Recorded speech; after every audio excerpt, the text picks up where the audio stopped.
नमस्कार शेतकरी बांधवांनो, मक्का पिकावर एक गंभीर समस्या निर्माण झालेली आहे की मक्का तुरा फेकण्याच्या अवस्थेत या ठिकाणी खालून पानं वाळत येत आहे। तर शेतकरी बांधव संभ्रमात आहेत की हा नेमका कुठला प्रकार आहे। तर मित्रांनो, हा प्रकार आहे एक बुरशीजन्य रोग निर्माण झालेला आहे, ज्याला की चारकोल रॉट असं म्हणतात।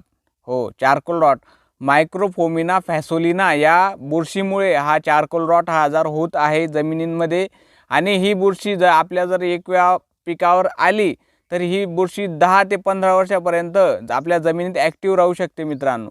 त्यामुळे अशा प्रकारे सॉइल बर्न डिसीज या ठिकाणी जे निर्माण होत आहेत, या प्रकारे सॉइल बर्न डिसीजला आपण ऑर्गॅनिक जैविक पद्धतीने नियंत्रण करणं जास्त आवश्यक आहे।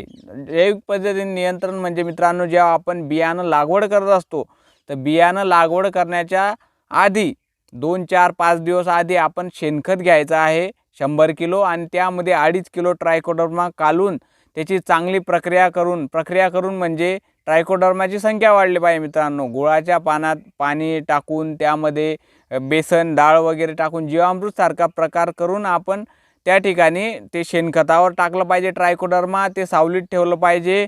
ट्रायकोडर्मा हा त्या शेणखतावर वाढलेला आपल्याला जाणवलं पाहिजे, म्हणजे ॲक्टिव्ह झाला असं आपल्याला समजलं असता। प्रमाणे प्रक्रिया केलेलं शेणखत आपण आपल्या पीक लागवड जेव्हा करतो त्या लागवडीच्या सरींवर आपल्याला असं टाकून द्यायचं आहे।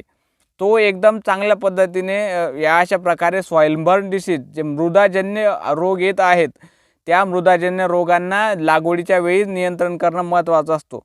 ते नाही जमलं तर आपल्याला कुठलंही केमिकल सिस्टमॅटिक फंजीसाइड घ्यायचं आहे मित्रांनो, जसं की कार्बेंडेझम झालं किंवा ट्रायफ्लॉक्सिस्ट्रोबिन झालं, किंवा अशा प्रकारे बुरशीनाशक जे सिस्टमॅटिक आहे ते घ्यायचं आहे। त्याची बीज प्रक्रिया करूनच मग आपल्याला बियाणं लावायचं आहे, किंवा मग ज्या बियाण्यावर हा रोग येतच नाही अशा प्रकारचे मका बियाणे आपल्याला घ्यायचे आहे।